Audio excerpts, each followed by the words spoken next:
you doing? Just throwing your empty bottle in the garbage. Don't you know plastics go in the blue container? Mayor Frank Jackson and the City of Cleveland are committed to keeping your neighborhood clean and green through the use of the city-issued trash and recycling carts. It's safe, convenient, and mandatory. For more information, contact the Cleveland Division of Waste Collection at 216-664-3717. How did you get to be so smart? I had a good teacher.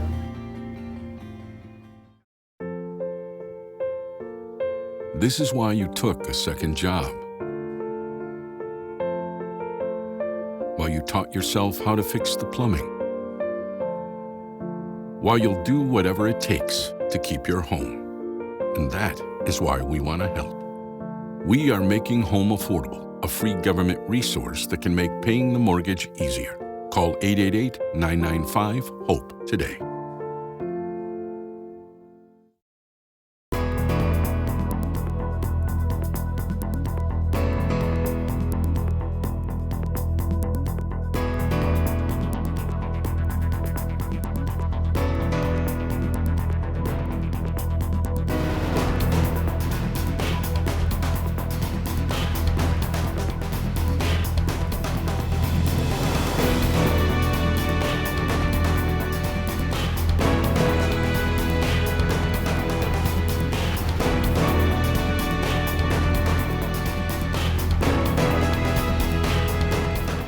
Thanks for tuning in to TV20's Weekly News Wrap-Up. I'm Leah Haslage. The Cleveland City Planning Commission recently held a seminar for city planners from all over to discuss ways to restructure and redesign older zoning codes in an effort to create a thriving, sustainable, and people-friendly city for the 21st century. TV20 reporter Dan Monroe was at the zoning symposium and brings us the story. Question: how do you turn a major city into a 21st century metropolis when it has outdated zoning codes on the books that date back to the 1920s? That is what the Cleveland City Planning Commission wants to figure out as they played host to a special symposium on using new zoning codes to build the 21st century city. City Planning Commission Director Freddie Collier Jr. explains why the symposium is so crucial. Today's conference or symposium is really about looking at how we view regulatory policy to ensure that we create the type of communities that we want to see in Cleveland and the type of communities that we all want to have in the 21st century, which are communities that are walkable, equitable, and healthy. Cleveland Mayor Frank Jackson was also at the conference and says that while change is happening in cities all across the U.S., there is opportunity for reinvention. We in urban centers, cities in general, but urban centers in particular, are going through a lot of changes, and in those changes we have great opportunity to reinvent ourselves as I would put it, for the future, not for status quo but for the future. Several guest speakers spoke at this year's symposium, including former Cincinnati Mayor Roxanne Qualls and Jeff Speck of Speck & Associates, who works at making other cities more pedestrian friendly. In his speech, Speck mentioned he really likes Cleveland. I caught up with him afterwards to ask him why. Your historic stock of great old buildings makes you different from everywhere else in the world. The sheer collection and quality in your downtown is astounding. So why do I enjoy Cleveland? Principally for the amazing old buildings. What impresses me most about Cleveland is how a city which had a pretty bad reputation quite recently now, at least in planning circles, has a very good reputation for the changes that have been happening here. People want to live in and be a part of the city culture. And that, says Director Collier, is why Cleveland must adapt to the needs of the people. No longer do people want to drive an hour to get home from work. They want to live next to work. No longer do people want to commute to a recreation center via a car or have to go to a grocery store driving. Some people want to make sure that those amenities are in close proximity. That's what is important about creating neighborhood, and that's what we're trying to accomplish through this conference. For TV20, I'm Dan Monroe. 22 high school students participating on the Mayor's Youth Advisory Council had a special meet and greet with Mayor Frank Jackson. The Youth Advisory Council is a program for area high school students that's designed to provide them with the tools necessary to be successful academically, to learn important job skills, and provides the training to become good leaders and role models. During the meet and greet, students posed questions to the mayor and participated in an open dialogue about the challenges and responsibilities of being mayor. Once the meeting was over, each of the students had a chance to get a personal photo with Mayor Jackson. Since joining the City of Cleveland in 2008, Director of Economic Development Tracy Nichols has led her team to create over 11,000 jobs and complete over 500 projects in the city. Her work has been recognized by many organizations throughout the nation. Most recently, she has been elected to serve a 2-year term on the International Economic Development Council Board of Directors. We spoke with Director Nichols about this great new opportunity. The International Economic Development Council is the largest organization for people in economic development across the world. And they have over 5,000 members currently. And it's an organization that does a lot of advocacy on behalf of communities in regards to economic development. And so for me, it's incredibly important that we can take Mayor Jackson's vision and be able to go to DC and have the ability to talk to people and say, hey, this is what we need for urban communities. And sometimes we think urban communities are a little bit overlooked. And it's not all about building malls out in the suburbs. We need economic development that will help our residents obtain economic equality. So I'll be at the conferences. Number one, I'll be learning. But number two, I'll have a say in the direction of the overall organization, the International Economic Development Council. And what that means is really looking at some different parts of each of their various conferences. Well, personally, it's a little bit of an acknowledgement of 32 years of public service dedicated to economic development and community development. And so it's nice to be recognized in that way, to say, hey, we want you on this board. There's 50 members that represent the entire world. And so to be one of those people, it's a great accomplishment for me personally. But for me, it also, I love the city of Cleveland. I didn't grow up here, but I moved here and it's become my adopted home. And I love Cleveland. I see Cleveland as this incredible place of opportunity. And I know that if there were a few things just a little bit different, we'd have even more success than what we're having. And so for me, it represents an opportunity to be able to say, hey, here's some things that we've noticed that we think are important to really help people achieve economic equality. And we need your help, Mr. Government Person. And it gives me the ability to be recognized by those government individuals as someone who has a role in shaping policy. Crane's Cleveland Business honored the top fiscal officers in the region at the 9th annual CFO of the Year Awards ceremony at the Global Center for Health Innovation. One member of the 2015 class is the City of Cleveland's Director of Finance, Sharon Dumas, who has been keeping our finances in order since 2006. I'm very honored to have been part of the group and the class to be honored for this. And it's a nice affair, and Crane's is a great magazine, so I'm glad to represent the city well in this capacity. I just want to say thank you to all the employees in the city of Cleveland, because without their support and cooperation, we could not have had the financial success that we've had for the past 7 years. Congratulations, Director Dumas, from all of us here at TV20. The City of Cleveland is working to rebuild our forest city with an initiative called the Cleveland Tree Plan. The initiative was created by the city as well as 4 other great community organizations. The plan will assess the city's current urban forest and find a way to reclaim the city's lost canopy. To learn more on how this initiative will benefit our city, visit clecityhall.com. After 27 years of service, Arnold Thrasher Sr. will be retiring as a senior lineman from Cleveland Public Power. So what does a lineman actually do? Well, my job entails to restore the electric system that is already designed, that's up in place. In case of a storm or something, we go out there and fight the storms and get people back in lights, restore the power. With his family by his side, Mr. Thrasher had a special meeting with Cleveland Mayor Frank Jackson. Mayor Jackson gave Mr. Thrasher a proclamation commending him on his work for the city of Cleveland. Mr. Thrasher says he was honored just to be in his presence. Oh, I'm flattered. Just he takes the time out to talk to me and congratulate me and my family. It's honorable just to be in his presence and just to hear his story and to work up under his leadership. As the book closes on Arnold Thrasher's career with the city of Cleveland, he says he's looking forward to starting a new chapter in retirement, but hints there may still be more pages left to write for Cleveland. Well, as we close this chapter of my life, I thank God, that he brought me this far, and I know for a fact that he's going to open up another chapter of my life. And just being a servant for the city, I'll probably serve again in the kingdom, and as the mayor just had spoke, I'll probably come back through another door and continue on my journey with the city. Everyone here at TV20 would like to thank Mr. Thrasher for his years of service to the community and wish him well on his retirement. Monday, November 9th, the City of Cleveland is hosting the Women's Diagnostic Center Digital Portable Mammography Unit for women over the ages of 35.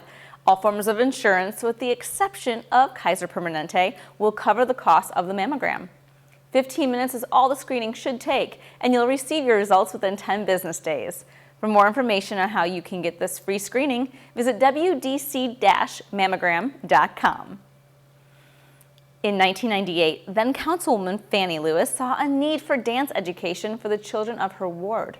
She asked local dancer Chanda Ford White to bring professionally trained dance and help start the Huff Dance School and Company, which was later renamed, as we know it now, the Cleveland Inner City Ballet. Now, after 17 years, the ballerinas can perform in a permanent home. We've been in recreation centers, community centers, daycare centers, churches. We've danced outside and inside, and this is amazing because now we finally have our own space so that we can still branch out into the Cleveland community and have our own home location here. At this location, we have about 30 students that come in from other locations in Cleveland, but we also have other satellite programs. We have partnerships with ePrep and Village Prep, which is a charter school kind of right next door, and we just formed a partnership with Catholic Charities. So now we're going to be going into the Head Start programs with Catholic Charities all around the city of Cleveland and offering professionally taught ballet classes to underserved children who might not get those opportunities otherwise. If you would like more information on the Cleveland Inner City Ballet, call 216-903-6604 or visit clevelandinnercityballet.org. When we return, we're going to have a lot more of what's going on in Cleveland right here on the Weekly News Wrap-Up. Stay tuned. The College Now Resource Center is here to help adult learners and traditional students achieve their educational goals. 65% of open jobs in Ohio require higher education, but only 39% of adults have at least an associate's degree. I knew what I wanted to do, but I didn't know how to get there. College Now opened so many doors for me and helped me through the process. College Now provides free counseling on college planning, career training, financial aid, and student loan consolidation. It's never too late to take control of your future, so stop into the College Now Resource Center today.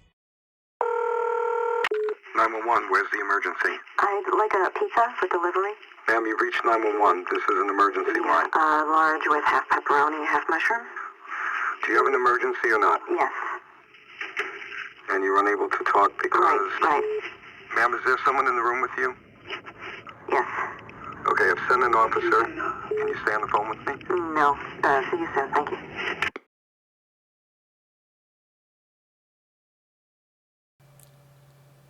Welcome back to TV20's Weekly News Wrap-Up. October is Breast Cancer Awareness Month. The Cleveland Cavaliers went pink during their recent game against the Dallas Mavericks to celebrate the survivors, to honor those currently fighting, and to remember those who lost the battle with breast cancer. TV20 reporter Dan Monroe was there and has more on this special night. Everything was pink the night the Cavs took on the Mavs. Shirts were pink, hair was pink, even the cotton candy was pink. All, says Cavs Director of Communications Integration Sarah Jameson, for a special reason. So we are having our annual Breast Cancer Awareness Night. We're partnering with Susan G. Komen, Northeast Ohio, and Cleveland Clinic to put on a spectacular night here at the Q. As soon as you walk in, you see pink lights, you see pink t-shirts in the team shop, you'll see pink items at the concession stands. Everything is just trying to spread awareness for this cause. When you walk around the concourse, you'll see tables from the clinic and from Komen with information, again, just trying to spread awareness. We will have a very special halftime presentation that will include 200 people on the court that are either fighting cancer or have survived it, or their friends and family, their support system. Just our small way of recognizing what they have gone through, just our little way of giving back. The Cleveland Clinic was at the game meeting with people and giving out information about breast cancer and prevention.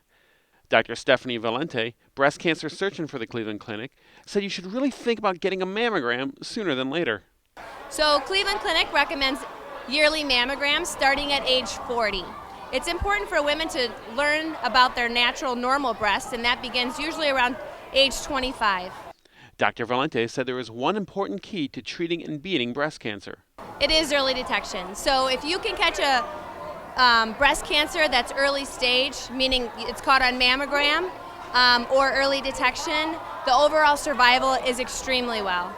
Some of the other activities during the game included sign making, face painting, temporary tattoos, a 50-50 raffle to help benefit breast cancer research, and hair coloring. Cavs fan Deanna Rose tells me why she is getting her hair colored pink. So my grandmother had breast cancer when I was in high school, so I'm a huge supporter. When it comes to breast exams, Deanna can't express enough how important they are. Very, very important, especially with all of these younger girls being diagnosed early and not having any symptoms or any awareness on what to look for. I'm a huge supporter of just constantly checking and, doing your self-examinations and keeping yourself healthy. The culmination of the night's events was at halftime, which included a special message by Cavs guard forward Iman Shumpert, survival stories by those affected by breast cancer, and more than 100 survivors and fighters being honored on the court. Message of the night: get a mammogram. If you would like more information about breast cancer screening, mammograms, and self-detection, go to the clevelandclinic.org website /support squad. You can do it. It's not that hard, and you don't know if you don't go. At the Quicken Loans Arena for TV20, I'm Dan Monroe.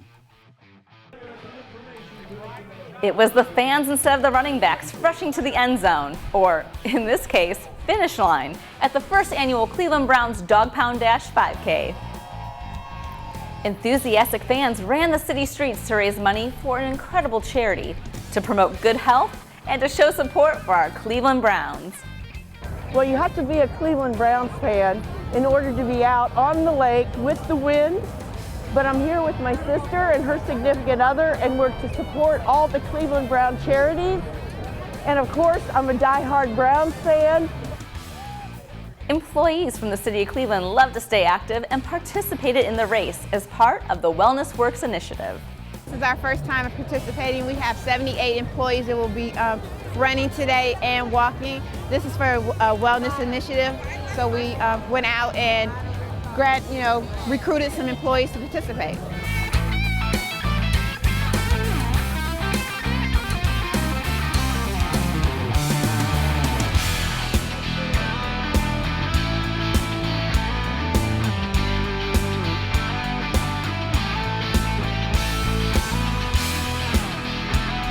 Never give up on those brownies no matter what.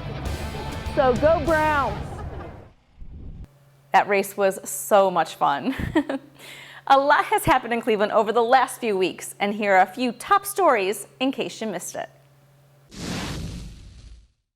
An interim chief of the Division of Fire has been newly appointed. Thank you very much. Cleveland Fire Battalion Angelo Cavillo was administered the oath of office by Mayor Frank Jackson. This is a good moment for us in that, as you know, there's a lot of changes going on in the division. And what we want to do is really bring some stability to those changes as we set direction and focus that direction on the future of the Division of Fire. On behalf of all the members of Public Safety, we'd like to congratulate you, but also we'd also like to thank you for taking your time and to move forward in your professional career and expose yourself to this position, yourself and all the other candidates that did type and were interviewed. In an emotional speech, Chief Cavillo spoke of his gratitude for the new position. Thank you very much, truly from the bottom of my heart. This is an honor and a pleasure to serve for this fine city of Cleveland, Ohio. It's an honor to be your servant leader for this great city. I'm proud of our fire division, and I believe in our members. We have a lot of work ahead of us. I'm a realist, I understand that. But together as a team, we will succeed. Downtown Cleveland got a bit trendier thanks to the Wolstein Group, who, along with Fairmount Properties, pumped in an astonishing $750 million into the Flats waterfront project. Many people said the Flats would not and could not be redeveloped ever again. Cleveland Mayor Frank Jackson was quick to shut down the doubters. There was a time not too long ago when people debated whether or not Cleveland could develop its waterfront. Well, with this project and with the work that these men and Ms. Wolstein have done, that debate is over with. Now the debate is what is next. Phase 2 of the project brought 242 high-end residential units and several fine dining and entertainment establishments, including Crop Sticks, Alley Cat, and On-Air Studio, just to name a few. Scott Wolstein says that although this is just the beginning, response to the project has been tremendous. We're just in the beginning of creating really one of the greatest urban neighborhoods on the planet. And the response that we've seen from this community has been absolutely awe-inspiring. Saturday night we parked 1,300 cars on this property. That's just amazing. And that's really with only a small fraction of the restaurants, clubs, and what have you that will be open in this project when it's completely built out. After all the speeches were made, the time had come for the ribbon cutting and to get this party started. Ready, all right, ready? 1, 2, 3, cut.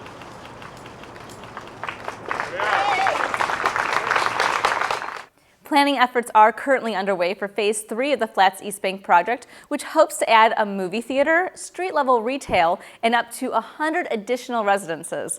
For more information on the Flats and what's happening there, visit flatseast.com. A host of legendary singers made their way to Cleveland, Ohio this past week. The OJs performed with Gladys Knight at Playhouse Square State Theater.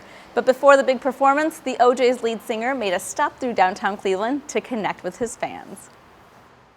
Eddie Levert, one of the founding members of the OJs, the legendary R&B group that brought you songs like Love Train, For the Love of Money, and Backstabbers, is in downtown Cleveland tonight at Take 5 Jazz Lounge for a book signing and to share some of his new music with his fans. Levert grew up in Canton, Ohio, not far from Cleveland. He is a founding member and lead vocalist for the legendary R&B group, the OJs. He's also the father of the late R&B singer Gerald Levert, who grew up in the Cleveland area. The relationship between Eddie and Gerald became the topic of a book titled, I Got Your Back, a father and son keep it real about love, fatherhood, family, and friendship. And while Eddie was there to share his book with his fans, sign autographs, and catch up with old friends, he also debuted his new single, Did I Make You Go Ooh? So we took to the Cleveland crowd to see what makes them go ooh. We're here at Take 5 Jazz Lounge in downtown Cleveland for Eddie Levert's brand new single that's coming out, Do I Make You Go Ooh? So ladies, what makes you go ooh? Well, things that are delicious. It starts with food, that paycheck every couple of weeks. Okay. And usually all of Eddie's songs, make you go. What about you?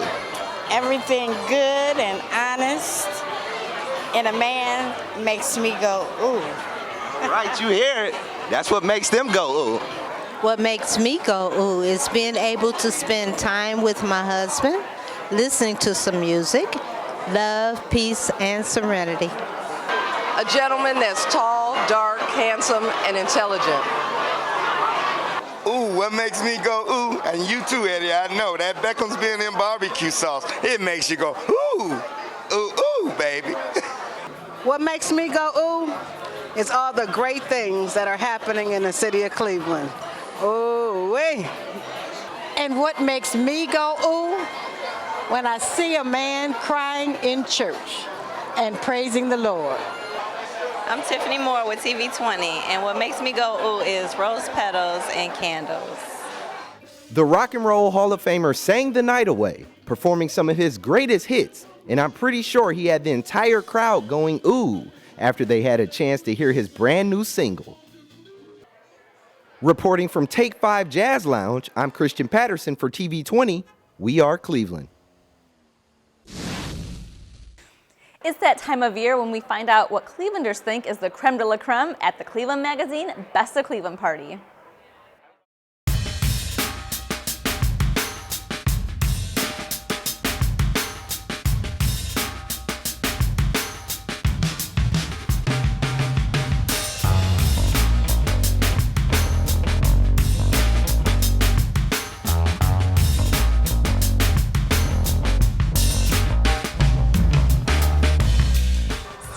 Exciting 10 years of Best of Cleveland. I mean, tell us from the beginning to now, what's been the biggest change? It's so much fun. You know, when we started out at the Rock Hall, it was such a great event, but to come here has taken it to a different level. And so, you know, to be in this historic place and bring all the best of Cleveland to it, it's really amazing. 10 years in. 10 years in, it feels fabulous. We are very proud of everybody that came out tonight to support us. We're hoping for a record attendance. And just really want to say thank you to Bernie Marino Company. They've been our presenting sponsor for the past 10 years, and without them, we wouldn't have been here for these 10 years. And one of the best things about this isn't just showcasing and supporting local places, but you are a beneficiary to a wonderful organization. Tell us about that. Yeah, the beneficiary part of the proceeds tonight is the Breakthrough Schools of Cleveland.